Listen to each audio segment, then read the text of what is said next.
Lepo pozdravljeni vsi, veseli nas, da ste se nam pridružili na tej otvoritvi razstave. Jaz bom na začetku malo povedala, zakaj sploh ta razstava. Fakulteta za dizajn je konec leta 2024 dobila projekt z naslovom Multisenzori. To je evropski projekt, v okviru katerega smo že naredili 12 delavnic. Te delavnice so tako v Sloveniji, kot na Hrvaškem in v Srbiji, saj so partnerji iz vseh treh dežel. Zdaj pa imamo v bistvu prvo razstavo v sklopu teh razstav, ki sledijo, in imeli bomo 6 razstav. Ena bo še sredi novembra tukaj v tem prostoru, tako da vabljeni tudi na to razstavo.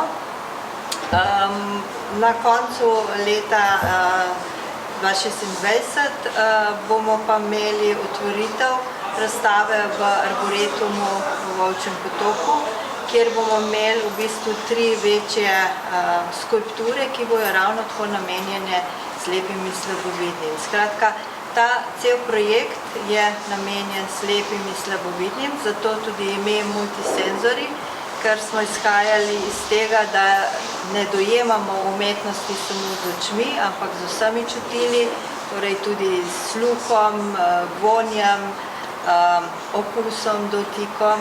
In kot boste videli, boste tukaj deležni in glasbe, in vonja, in vizualnih efektov. Kasneje pa bomo imeli tudi nekaj za povostitev za borbončice, ki pa lahko bi govorili, da je tudi nek food design, nek dizajn hrane. Tako da jaz bi kar predala besedo kolegici, ki je avtorica te razstave, Iris Lobuš-Kukavičič. Kukavičič. In ona vam bo več povedala o tej razstavi. Dobar večer svima. Evo, ja se ispričavam što ja pričam na hrvatskom, ali zato imamo tu malu pomoć. Evo, moj kolega Jordan će vam prevesti sve na slovenski. Ja, profesor Lobušova prihaja iz Dubrovniške univerze, z fakultete za umetnost in skratka je avtorica te razstave, tako da bomo več slišali o njeni razstavi, ki nosi delovno ime Rekvijem za morje. Tako je, evo ja ću vam sada reći samo par riječi vezanih za izložbu, sad kad dođete vidjeti da znate zapravo šta vas čeka i o čemu se radi. Evo, kako je Jordan rekao, sam naziv izložbe je Rekvijem za more. Znači, kao što i vi sami vjerovatno znate, Rekvijem je pjesma koja se pjeva za umrle.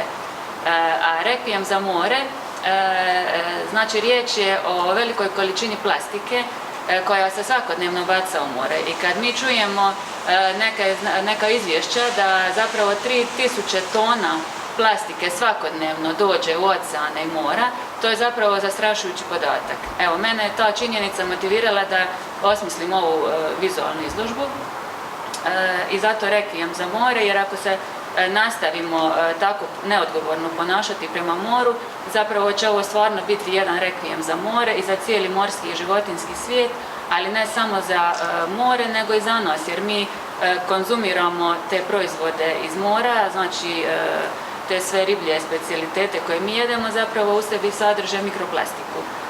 I to me ponukalo da nekako podignem malo svijest ljudi vezanih za bacanje plastike i korištenje plastične ambalaže. Sama izložba znači sastoji se od 10 radova, to su taktilni reljefi, jer kao što je kolegica jasno spomenula, znači ova izložba je namijenjena za slijepe i slabovidne osobe, za sve osobe, ali nekako smo htjeli približiti ljudima koji inače nemaju puno prilike sudjelovati u vizualnim izložbama. I zbog toga je ova izložba taktilna, znači svi ovi eksponati mogu se taktilno doživjeti, a oni su zapravo napravljeni od dijelova i fragmenata plastike i plastičnih boca. Osim toga, korištene su fluorescentne boje kako bi one bile jako uočljive. Prostor je zamračen iza mene, kao što vidite, zato nismo sada unutra, nego smo ispred, ali kad uđete unutra, taj mrak zapravo sam htjela da i dobro videći ljudi osjete djelomično da se senzibiliziraju sa ljudima koji su inače slijepi i slabovidni. Znači da i oni koji inače dobro vide, da osjete malo kako je to kada imaš loši, kad ste slabovidni. Evo sad Jordan može prevesti. Torej, avtorica razstave se je poglobila dejansko v ta rekviem, kar pomeni, da je dejansko nekaj že, bi rekel, umrlo.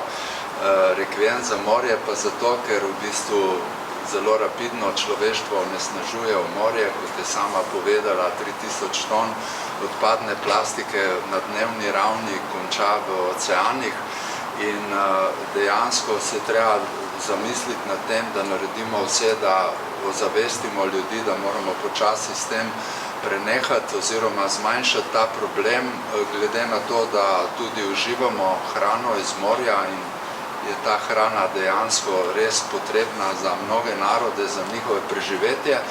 No in kot je izbrala in povedala, je seveda ta razstava narejena iz praktično 10 elementov.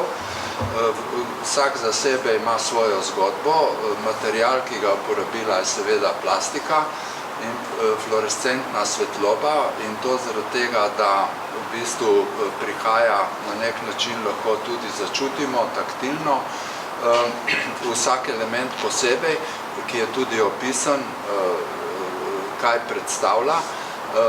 Namenoma pa seveda izpostavljamo oziroma imamo razlago pred galerijo, ker je notranji del zatemnjen, iz razloga, da se pač bolje začuti in da se tudi mi, ki vidimo približno normalno, da začutimo, kako je pri slepih in slabovidnih, ko dejansko se vsak dan soočajo z istim problemom. Se pravi, da ne vidijo na takšen način, kot mi dojemamo normalno svoj vid.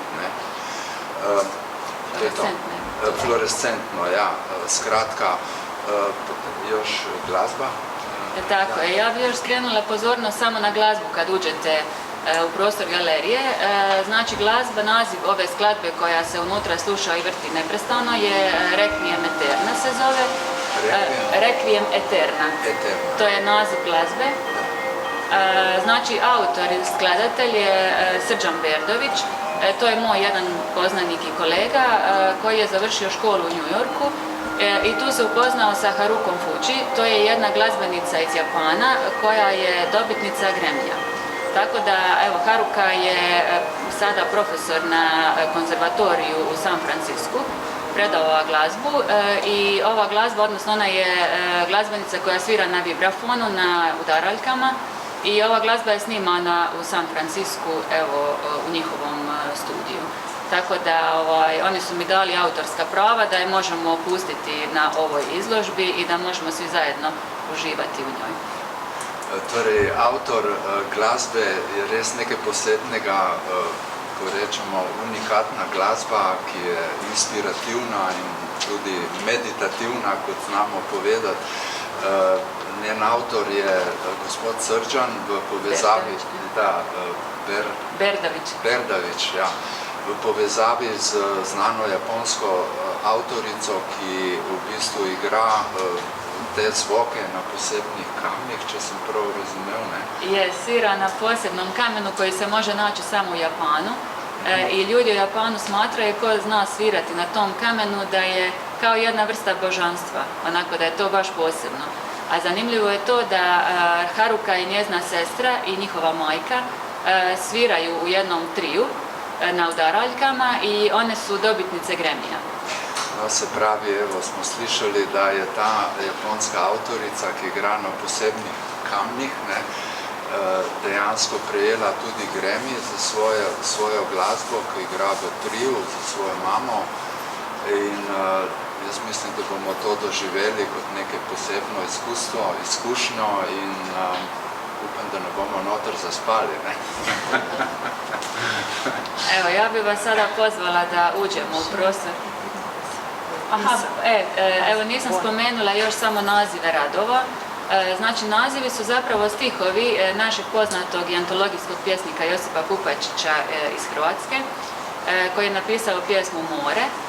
I ovo su stihovi koji, znači svaka slika, odnosno svaki eksponat je jedan stih od te pjesme, koji su prevedeni na Brailleov na Brajicu, tako da evo, možete to i opipati.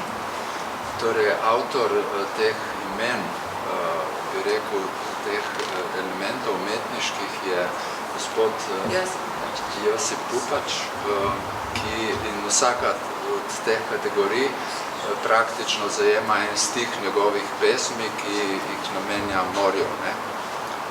Tako da svaki stih je jedna pjesma, jedna slika, jedan stih.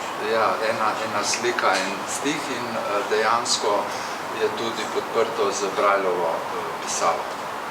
In vom, ki ga boste noter zaznali, je sivka, ki jo tudi povezujemo z morjem. Je mogoče